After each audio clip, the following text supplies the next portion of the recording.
प्रभु तेरी वाणी जीवन की रोटी, नैनों की ज्योति अंधेरा मिटाती।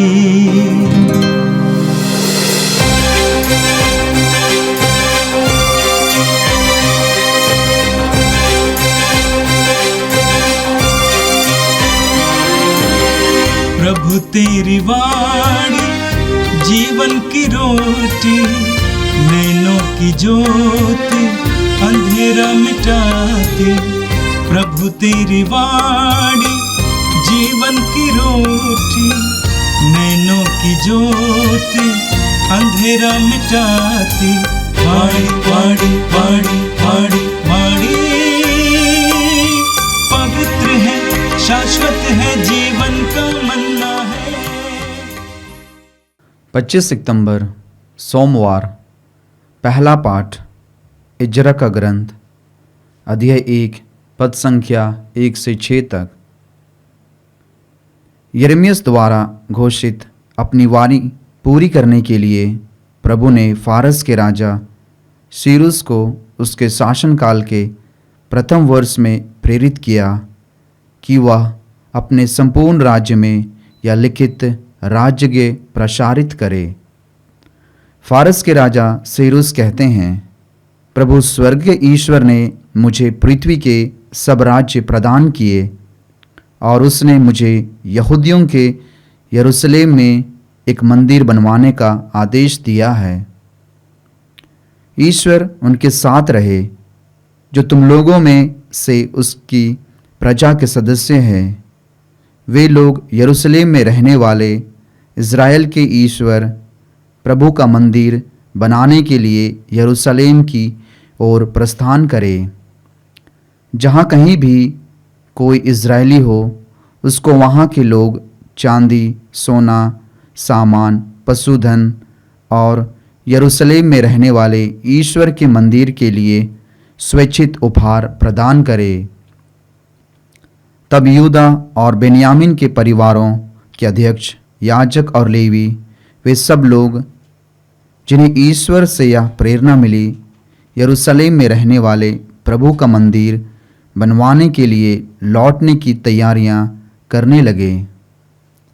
उनके सभी पड़ोसी उन्हें चांदी, सोना, सामान, पशुधन, बहुत से बहुमूल्य वस्तुएं और स्वैच्छित उपहार देकर उनकी हर प्रकार की सहायता करते थे। यह प्रभु की वाणी है। संत लूकस के अनुसार पवित्र सुसमाचार अध्याय 8 वाक्य 16 से 18 तक। यीशु ने कहा, कोई दीपक जलाकर बर्तन से नहीं ढकता या पलंग के नीचे नहीं रखता, बल्कि वह उसे दीवट पर रख देता है, जिससे भीतर आने वाले उसका प्रकाश देख सकें। ऐसा कुछ भी छिपा हुआ नहीं है जो प्रकट नहीं होगा, और ऐसा कुछ भी गुप्त नहीं है जो नहीं फैलेगा और प्रकाश में नहीं आएगा। तो इसके संबंध में सावधान रहो कि तुम किस तरह सुनते हो, क्योंकि जिसके पास कुछ है उसी को और दिया जाएगा, और जिसके पास कुछ नहीं है उसे वो भी ले लिया जाएगा जिसे वह अपना समझता है। यह प्रभु का दिव्य सुसमाचार है। क्रिस्त प्रभु की जय। मेरे प्रिय भाई और बहनों, आज का पहला पाठ एज्रा के ग्रंथ से लिया गया था। यहूदी लोग, इस्राएली ईश्वर की चुनी हुई प्रजा थी। उन्होंने ईश्वर के महान कार्यों को देखा था। उन्हें ईश्वर की आज्ञाएं प्राप्त हुई थीं, लेकिन उन्होंने ईश्वर की आज्ञाओं का उल्लंघन किया, अवज्ञा की। राजाओं ने, पुरोहितों ने और लोगों ने भी ईश्वर के साथ विद्रोह किया। नतीजा, वे उनके दुश्मन राष्ट्रों के हाथ हो गए। प्रभु यीशु के आगमन से 586 साल पहले, यानी ईसा पूर्व 586 में बाबुल के राजा नेबुकदनेस्सर ने यरूशलेम पर आक्रमण किया, यरूशलेम नगर को नष्ट कर दिया और यरूशलेम मंदिर को खंडहर बना दिया। यरूशलेम मंदिर की कीमती चीजों को, सोने चांदी और अन्य चीजों को उठा के ले गया। साथ ही साथ बड़ी संख्या में यहूदियों को गुलाम बनाकर अपने देश ले गया और यहूदी बड़ी संख्या में बाबुल में गुलाम की जिंदगी जी रहे थे। लेकिन ईश्वर ने उनकी दशा को देखा। कुछ वर्षों के बाद फारस के राजा ने बाबुल पर आक्रमण किया और बाबुल पर अधिकार जमाया। फारस के ही एक राजा सीरूस, जो उस समय बाबुल का राजा था, उसको ईश्वर ने प्रेरणा दी कि यहूदियों को अपना देश भेजा जाए और वे वापस जाकर यरूशलेम मंदिर को फिर एक बार बनवाएं और वहां पर आराधना शुरू करें, जिसके बारे में आज के पहले पाठ में आपने सुना। बहुत ही सुंदर और शुभ समाचार था। वचन में आपने सुना, यिर्मयाह द्वारा घोषित अपनी वाणी पूरी करने के लिए प्रभु ने फारस के राजा सीरूस को उसके शासन काल के प्रथम वर्ष में ही प्रेरित किया कि वो अपने संपूर्ण राज्य में यह लिखित राजाज्ञा प्रसारित करें। क्या है? फारस के राजा सीरूस कहते हैं, प्रभु स्वर्ग के ईश्वर ने मुझे पृथ्वी के सब राज्य प्रदान किए और उसने मुझे यहूदियों के यरूशलेम में एक मंदिर बनवाने का आदेश दिया है। ईश्वर उनके साथ रहे जो तुम लोगों में उसकी प्रजा के सदस्य हैं।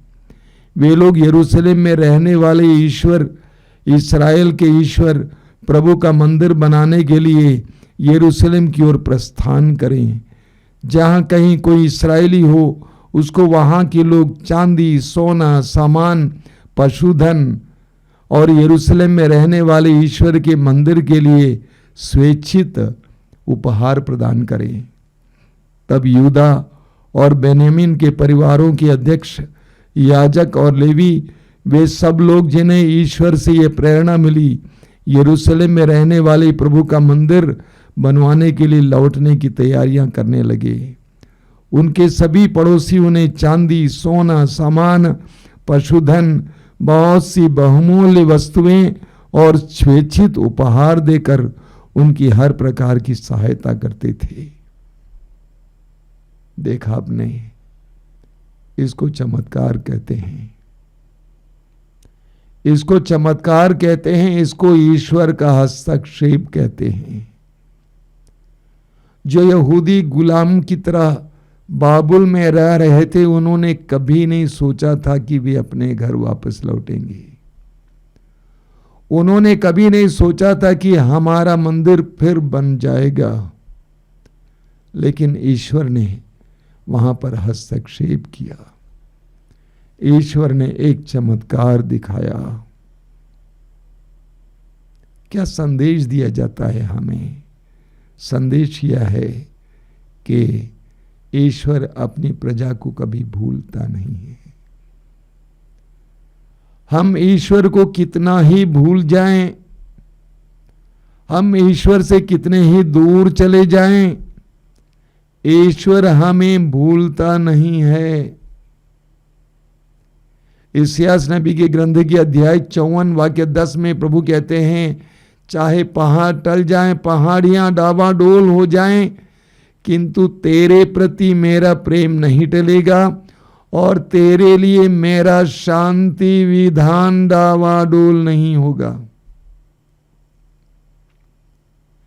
हम ईश्वर की अवज्ञा करें, ईश्वर से विद्रोह करें, लेकिन ईश्वर हमारे साथ वैसा नहीं करता है। उड़ाऊ पुत्र ने अपनी इच्छा से संपत्ति का अपना हिस्सा लिया और परदेश चला गया और वहां पर वेश्याओं और बुराइयों में सारा कुछ खत्म किया। उसके बाद वापस लौटने पर उसने कभी नहीं सोचा कि मेरा पिता मुझे अपने पुत्र के रूप में स्वीकार कर लेगा, लेकिन पिता ने उसे स्वीकार किया, गले से लगाया। ये ईश्वर है। निर्गमन ग्रंथ के अध्याय 3 वाक्य 7 में हम पढ़ते हैं, जब इस्राएली जनता मिस्र में रह रही थी, जब इस्राएली जनता मिस्र में रह रही थी और उस समय उनके ऊपर अत्याचार चल रहा था, ईश्वर कहता है कि मैंने अपनी जनता की पुकार सुन ली है, मैंने उनकी दयनीय दशा देखी है। बाइबल में जिस ईश्वर के बारे में कहा गया है वह पुकार सुनने वाला ईश्वर है। इस्राएलियों ने, यहूदियों ने ईश्वर के आदेश का उल्लंघन किया, ईश्वर से विद्रोह किया, जिसका परिणाम स्वरूप वे परदेश बाबुल गुलाम की तरह ले जाए गए। लेकिन ईश्वर का प्रेम मिटता नहीं है, घटता नहीं है। यूहन्ना के सुसमाचार के अध्याय 3 वाक्य 16 में हम पढ़ते हैं, ईश्वर ने संसार से इतना प्यार किया कि उसने उसके लिए अपने इकलौते पुत्र को अर्पित किया, जिससे जो भी उसमें विश्वास करे उसका सर्वनाश ना हो, बल्कि उसे अनंत जीवन मिले। ईश्वर का प्रेम हमारे पाप के कारण घटता नहीं है, बढ़ता है। ईश्वर ने यहूदियों के साथ यही किया, इस्राएलियों के साथ यही किया, और ईश्वर हमारे साथ भी यही करेगा। और आज का सुसमाचार लूकस के सुसमाचार की अध्याय 8 से लिया गया था। हम संत यूहन्ना के सुसमाचार के अध्याय 8 उसके वाक्य 12 में पढ़ते हैं। प्रभु यीशु कहते हैं, मैं संसार की ज्योति हूं।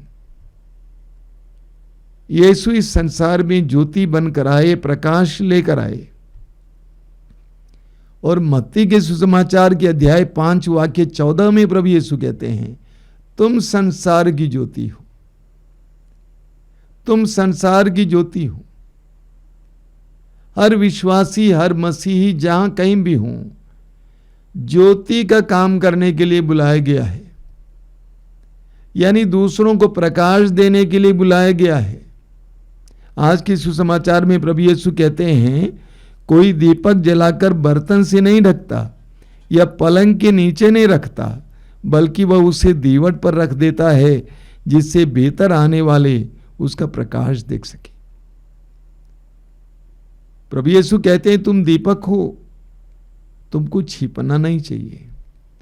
हम दीपक जलाकर दीवट के नीचे नहीं रखते हैं, कहीं पे छिपा के नहीं रखते हैं, बल्कि ऊपर रखते हैं ताकि उसके प्रकाश से बहुत सारे लोग प्रकाशमान हो जाएं। प्रभु यीशु हर मसीही और विश्वासी को ये आह्वान कर रहे हैं कि तुम प्रकाश बन जाओ, दूसरों के लिए प्रकाश बन जाओ। आगे प्रभु कहते हैं, चेतावनी देते हैं, ऐसा कुछ भी छिपा हुआ नहीं है जो प्रकट नहीं होगा, और ऐसा कुछ भी गुप्त नहीं है जो नहीं फैलेगा, प्रकाश में नहीं आएगा। कभी कभी हम लोग सोचते हैं कोई देखा नहीं है, कोई देखता नहीं है, कुछ ऐसी बातें करते हैं जो हमें लगता किसी ने सुना नहीं है। प्रभु कहते हैं, ऐसी कोई भी गुप्त बात नहीं है जो प्रकाश में नहीं आएगी। ऐसा गुप्त कोई भी कार्य नहीं है जो प्रकाश में नहीं आएगा। इसलिए तुम्हारा व्यवहार प्रकाश के लायक व्यवहार हो, प्रकाश की संतान की तरह तुम्हें व्यवहार करना चाहिए। आगे प्रभु कहते हैं, इसके संबंध में सावधान रहो कि तुम किस तरह सुनते हो। प्रभु कहते हैं, इसके संबंध में तुम सावधान रहो कि तुम किस तरह सुनते हो। हमें प्रभु का वचन सुनाया जाता है, हमारे सामने प्रभु के भेद खोले जाते हैं, हमें श्रद्धा से सुनने की आवश्यकता है। इस्यास नबी अध्याय 66 वाक्य 2 में प्रभु कहते हैं, मैं उन लोगों पर कृपा दृष्टि करता हूं जो विनम्र हैं, पश्चातापी हैं और श्रद्धा से मेरी वाणी सुनते हैं। अगर हम श्रद्धा से प्रभु की वाणी को नहीं सुनते हैं, प्रभु के भेदों को नहीं सुनते हैं, तो हमें उसे खोना पड़ेगा और जो हमारे पास है वो भी ले लिया जाएगा। प्रभु यीशु आज के वचन में कहते हैं, प्रभु कहते हैं, स्पष्ट शब्दों में कहते हैं कि जिसके पास कुछ है उसी को और दिया जाएगा और जिसके पास कुछ नहीं है उससे वो भी ले लिया जाएगा जिससे वो अपना समझता है। हमें प्रभु की वाणी को सुनने का महान सौभाग्य मिला है। हमें श्रद्धा पूर्वक सुनना चाहिए। प्रभु कहते हैं इस बात का ख्याल करो कि तुम कैसे सुनते हो। इसको श्रद्धा पूर्वक सुनना चाहिए। मां मरियम के बारे में लूकस के सुसमाचार के अध्याय 2 उसके वाक्य 19 में पढ़ते हैं कि मरियम ने इन सारी बातों को अपने हृदय में संचित रखा। इन सब बातों को कीमती समझकर संचित रखा। जो इस तरह करता है उसे और भी दिया जाएगा, लेकिन जो सुनने के बाद संचित नहीं रखता है उसके पास जो कुछ है वो भी ले लिया जाएगा। आज हम प्रभु से प्रार्थना करेंगे, प्रभु हम प्रकाश की संतान की तरह बर्ताव कर सके। आंखें बंद कीजिए। प्रभु यीशु धन्यवाद देते हैं आज के सुंदर दिन के लिए, तेरे पवित्र वचनों के लिए धन्यवाद देते हैं। एक एक वचन के द्वारा तू हमें आह्वान करता है तेरी तरह बनने के लिए। तूने कहा मैं संसार की ज्योति हूं। तूने ये भी कहा कि तुम भी संसार की ज्योति हो, ज्योति बनो। हमें ज्योति बनने के लिए कृपा दीजिए। हमें प्रकाश के संतानों की तरह व्यवहार करने के लिए कृपा दीजिए। पूरी तरह से खुले दिल खुले मन से व्यवहार करने की कृपा दीजिए। ऐसी कोई बात हमसे ना हो, ऐसा कोई कार्य हमसे ना हो जो अंधकार में संसार की हो। प्रभु यीशु वचनों को सुनने वाले मेरे भाई बहनों को आशीर्वाद देना। इस वक्त वे जहां कहीं भी हों, तेरे संरक्षण का अनुभव हो, तेरी सुरक्षा का अनुभव हो। हमारी इस प्रार्थना को ग्रहण कर। आमीन। प्रभु तेरी वाणी जीवन की रोटी, नैनों की ज्योति अंधेरा मिटाती। वाणी वाणी वाणी वाणी वाणी पवित्र है, शाश्वत है, जीवन का